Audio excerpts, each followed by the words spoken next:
Just so long as you have a lawyer. But don't insult me, Jane. I'd rather be a plumber. Are you sure you want to meet my mother?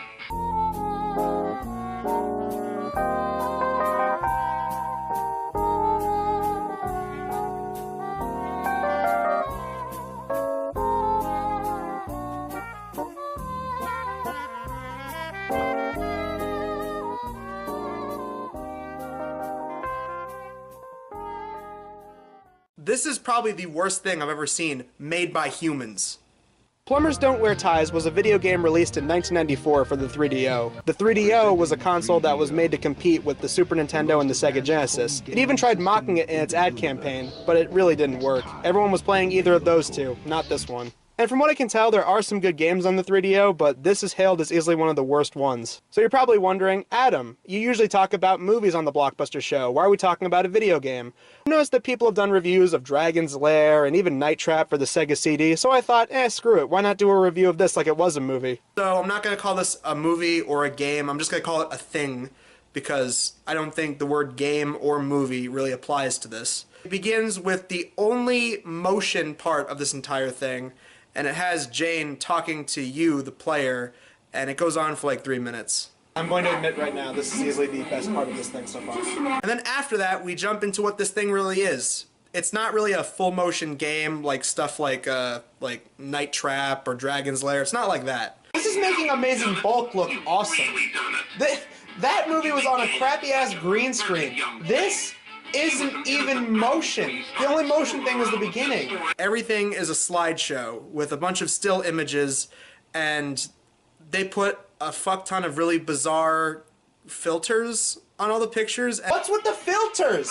The story itself starts with a guy named John sleeping in bed. He has a dream about negative colored race cars, and for some reason there's a panda head, like an animatronic panda head, floating on his bed, and it's driving a race car, and that goes on for like the first 2 minutes, I guess.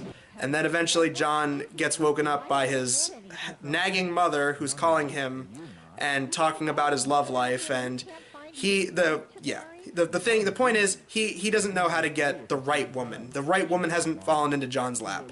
Then we cut over to Jane once again, and she's having a phone call with her dad, who wants her to hook up with the right man. She has a similar problem. She has to get ready for a job interview. And then we get opening sequence set to like stock rockabilly music. Stock music reminded me a lot of, surprise, surprise, Birdemic 2, because oh god, the stock vlog YouTube video music wasn't cringy there. It's just as bizarre here. Come to think of it, you know what the music in this is like? It's like when you watch one of those really shitty PSAs when you're in like the 3rd grade, and it has like the stock music in it. That's what the music in this sounds like.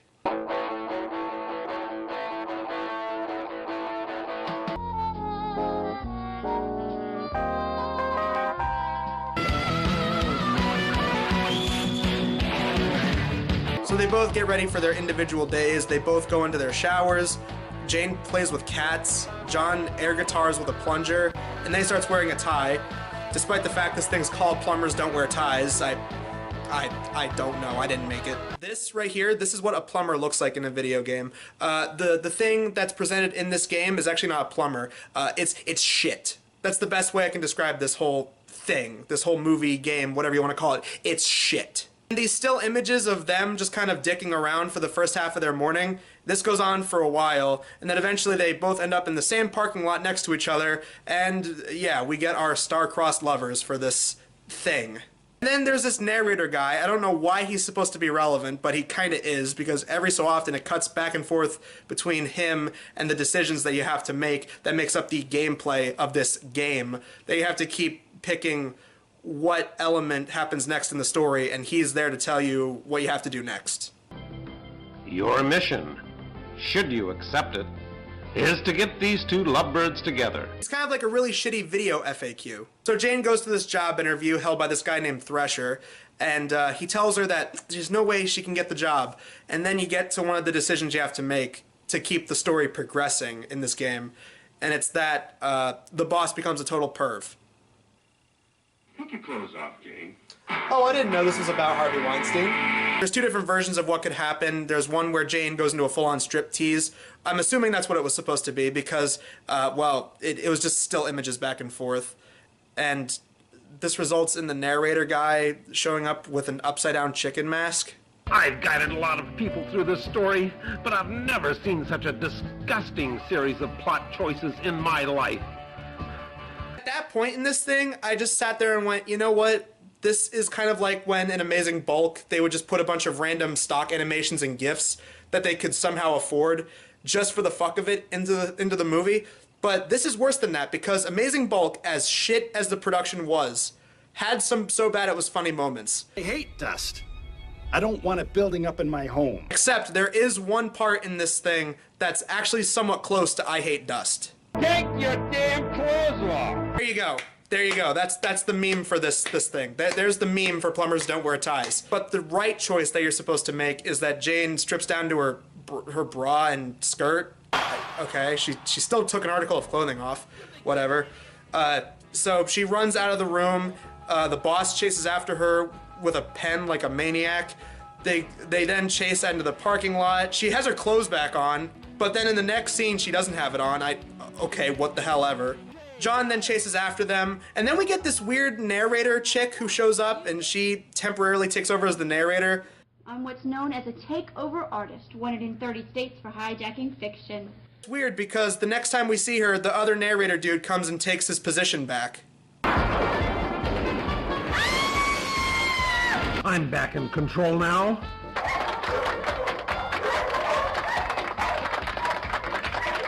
They then have this chase sequence through a bunch of different California landmarks like Grauman's Chinese Theater and Griffith Observatory, and this is like watching a 2006 YouTube video where it's a slideshow made in like Windows Movie Maker. So they all end up in this warehouse. Jane then negotiates with Thresher, and then John goes into this huge emotional speech where he flubs a line, and it's not even that funny, but they leave it in like it was some kind of funny intake of an outtake. I don't want you for a night. I want you for a lifetime. I've been searching for you. Freudian slip? Did they really think that was that funny? He just missed one word. Instead he said searching for me instead of searching for you. They thought that was so fucking funny, they decided to leave that in.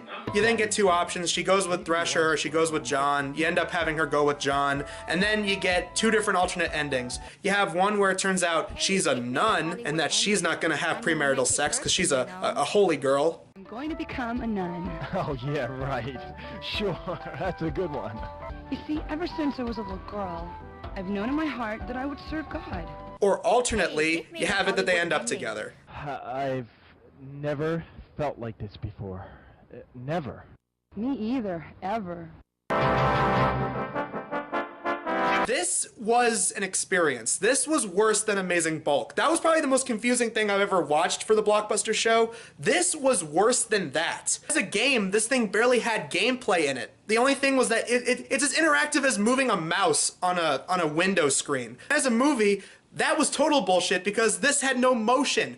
And that's sad because the worst movies that I've seen, the movies that had the worst production that I've seen for the Blockbuster show, they had motion. They looked like movies. Cheap movies, but movies. I've seen cheap parody movies like Meet the Spartans and Breaking Wind. I've seen Cool Cat Saves the Kids, Manos the Hands of Fate, Amazing Bulk. I've seen movies that have had like shoestring budgets that looked like movies. Like, even the shitty YouTube movies that I've looked at all those times when I was on YouTube Red, those look like hour-long YouTube videos, but they look like movies. This is like watching a stoned frat college kid's art project that he made in Windows Movie Maker in 2006. I am sorry that I keep harping on that, but that's what this felt like.